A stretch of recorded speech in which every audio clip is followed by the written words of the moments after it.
की समस्त योजनाएं आमजन तक सहजता से पहुंचेंगी और उसे योजनाओं की जानकारी और उनका लाभ पाने के लिए भटकना नहीं पड़ेगा। मुख्यमंत्री के जन कल्याण की योजनाओं के सरलीकरण के मूल मंत्र को state institute for empowering and transforming Uttarakhand आयोग साकार करेगा। आयोग मेरी योजना नाम से वेबसाइट और मोबाइल ऐप विकसित करने जा रहा है। इस ऐप पर कोई भी व्यक्ति पूछकर अथवा बातचीत कर योजनाओं की जानकारी प्राप्त कर सकेगा। छत्तीसगढ़ की राजधानी रायपुर स्थित साइंस कॉलेज मैदान में आयोजित भव्य सैन्य समारोह और प्रदर्शनी का मुख्यमंत्री विष्णुदेव साय ने शुभारंभ किया। मुख्यमंत्री साय को जैकेट पहनाकर सेना ने अपने अंदाज में उनका स्वागत किया। मुख्यमंत्री साय ने 2 दिवसीय सैन्य प्रदर्शनी को आम नागरिकों के उत्साह को देखते हुए 1 दिन बढ़ाने की घोषणा की। अब प्रदर्शनी का आयोजन 7 अक्टूबर तक किया जाएगा। प्रदर्शनी दिन में सुबह 8 बजे से 10 बजे तक एवं शाम को 6 बजे से रात 8 बजे तक आयोजित की जाएगी। बिहार सरकार ने नदियों से होने वाले अवैध बालू खनन पर लगाम लगाने के लिए बड़ा अभियान शुरू किया है। रात के समय होने वाले अवैध खनन को रोकने के लिए जिला पुलिस और टास्क फोर्स की मदद से नदियों में गश्त बढ़ाई जाएगी। 15 अक्टूबर से नदियों से एक बार फिर बालू खनन की प्रक्रिया शुरू होगी। अवैध खनन की आशंका को देखते हुए गश्ती बढ़ाई जाएगी। दिल्ली में फरवरी 2020 में हुए सांप्रदायिक दंगों के पीछे कथित बड़ी साजिश से जुड़े यूएपीए मामले में जेएनयू के पूर्व छात्र उमर खालिद की जमानत याचिका पर दिल्ली हाई कोर्ट आज सुनवाई करेगा। इस मामले में अन्य सह आरोपियों शर्जिल इमाम और गुलफिशा फातिमा, यूनाइटेड अगस्त हेट के संस्थापक खालिद सैफी और अन्य की जमानत याचिकाएं भी न्यायमूर्ति नवीन चावला और शालिंदर कौर की पीठ के समक्ष नए सिरे से सुनवाई के लिए सूचीबद्ध हैं। बिहार सरकार को लेकर तैयारियां जोरों पर हैं। ऐसे में इसे लेकर जेडीयू ने अपनी राज्य कार्यकारिणी विधायकों, विधान पार्षदों, सांसदों और प्रदेश पदाधिकारियों की बैठक में मिशन 2025 के लिए अपनी रणनीति का खुलासा किया है। पार्टी नौकरी और रोजगार के मुद्दे को आगे रखेगी और युवाओं के लिए उद्यमी योजनाओं पर चर्चा करेगी।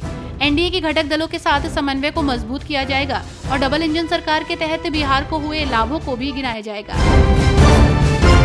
एग्जिट पोल पर भाजपा के राष्ट्रीय महासचिव तरुण चुंग ने कहा, भाजपा दोनों जगहों पर पूर्ण बहुमत से सरकार बनाएगी। जनता का आशीर्वाद भाजपा की सरकार को मिलेगा। प्रधानमंत्री मोदी ने पिछले 10 वर्षों में जिस तरह गरीब हित के लिए काम किया है, जम्मू कश्मीर में विकास और विश्वास को खड़ा किया है, जनता भाजपा को वोट दे रही है और परिणाम 8 तारीख को आएंगे, जिसमें भ्रष्टाचारी लूट खसूट वाले हारेंगे। बिहार सरकार में मंत्री मंगल पांडे ने कहा कि आज से मुख्यमंत्री बालिका कैंसर प्रतिरक्षण योजना की शुरुआत हुई है। बिहार देश का पहला ऐसा राज्य है जिसने अपने राज्य की बालिकाओं को ये टीका मुफ्त में देने का निर्णय लिया है। प्रारंभिक अनुमान है कि इस योजना पर लगभग 1.5 करोड़ के करीब पैसे खर्च होंगे। इस कार्यक्रम के माध्यम से हम पीएम मोदी की सोच को भी जमीन पर उतार रहे हैं। ये योजना आज 5 जिलों में शुरू हुई है। अगले 1 महीने में पूरे राज्य में टीकाकरण शुरू हो जाएगा।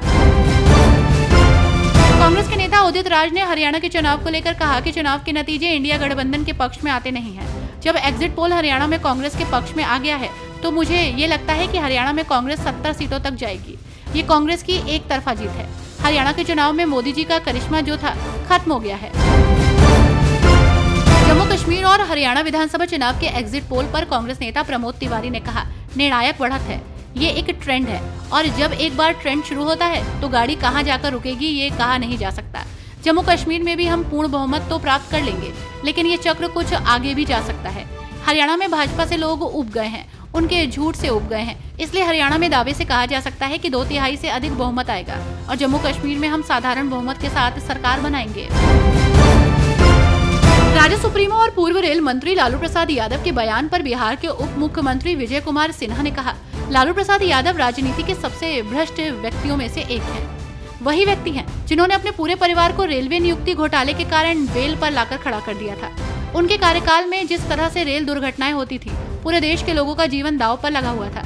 आज रेल के अंदर यात्रा सुरक्षित हो गई है। पीएम मोदी के नेतृत्व में आतंकवाद, उग्रवाद पर अंकुश लगा है और लोगों का जीवन सुरक्षित है। भ्रष्टाचार मुक्त वातावरण बनाने का प्रयास हुआ।